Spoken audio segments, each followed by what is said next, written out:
हम जब 10th में थे तो हमारे बोर्ड के एग्जाम थे, उसका सेंटर पड़ा था इस्लामी इंटर कॉलेज के अंदर।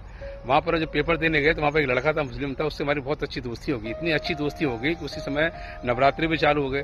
नवरात्र में हमने कहा हम कल परिक्रमा लगाएंगे, तो वो लड़का बोला ठीक है मैं भी आऊंगा। तो वो हमारे साथ आया, लगभग हमने 1 किलोमीटर की परिक्रमा दोनों ने मिलकर लगाई। हमारी उसकी इतनी अच्छी मित्रता थी कि उसके बारे में हमने कभी अपने अन्य जो मित्र थे उनसे नहीं बोला, क्योंकि उस समय कुछ माहौल ऐसा था कि हिंदू मुस्लिम का माहौल कुछ ज्यादा बना हुआ था और लोग नेगेटिव थे। तो मुझे लगा कि यहाँ बात चलाएंगे तो लोग बुरा मानेंगे, तो हमने वहाँ बात छेड़ा नहीं। जब बात छेड़ी नहीं तो फिर वहीं हमारे घर के सामने स्कूल था, वहाँ पर आरएसएस की शाखा लगती थी, क्योंकि वहाँ का माहौल कुछ ऐसा था। वो कभी हिंदू मुस्लिम की बुराई तो नहीं करते थे, लेकिन माहौल कुछ ऐसा क्रिएट करते थे कि सामने वाला सोचता है उनसे मुसलमान से दूर हो जाए।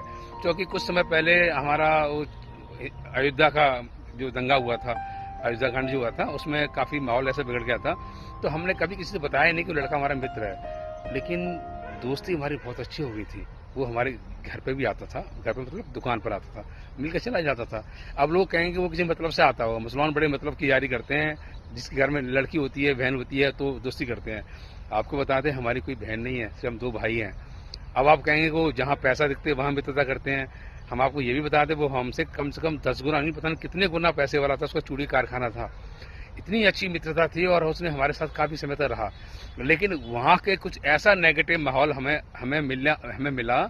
उस माहौल की वजह से हमने धीरे धीरे करके उससे दूरियां बना ली, और वो दूरियां ऐसे बनाई कि आज वो दूरियां इतनी बढ़ गई कि आज हमने उस अनमोल हीरे को खो दिया, जो शायद कभी ना मिले। मन में आती है कि हमने ऐसी गलती क्यों करी दूसरों की बातों में आकर, क्योंकि माहौल कुछ ऐसा बन जाता है हमारे आसपास, उस माहौल की वजह से आंखों में पट्टी बन जाती है। हम देख नहीं पाते कि कौन अपना कौन पराया। इतना अच्छा लड़का हमने कैसे खो दिया। खूब कोशिश करी उस लड़के के नजदीक जाने की, लेकिन नहीं, प्रेम था वो नहीं था जो पहले था। मिलाप हुआ, 1-2 बार मिले हैं, लेकिन यहाँ से जो मिलन था ना, वो क्योंकि वो लड़का समझ चुका था मुझे जहाँ पर जो सम्मान मिलना चाहिए वो सम्मान मुझे वहां से नहीं मिल रहा। जब उसको वो सम्मान वहां नहीं मिला तो स्वतः वो वहां से चला गया। ऐसा ही होता है, जब किसी व्यक्ति को सम्मान नहीं मिलता तो चला जाता, रुकता नहीं है।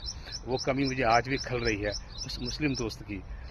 आगे भी आपको हम हमारे मुस्लिम भाइयों के साथ जो समय रहते जो अनुभव हुआ है वो भी हम साझा करेंगे, और इसमें एक रत्ती भर भी बात झूठी नहीं है, ये 100% सत्य है। यहाँ से बोल रहे हैं। जय हिंद।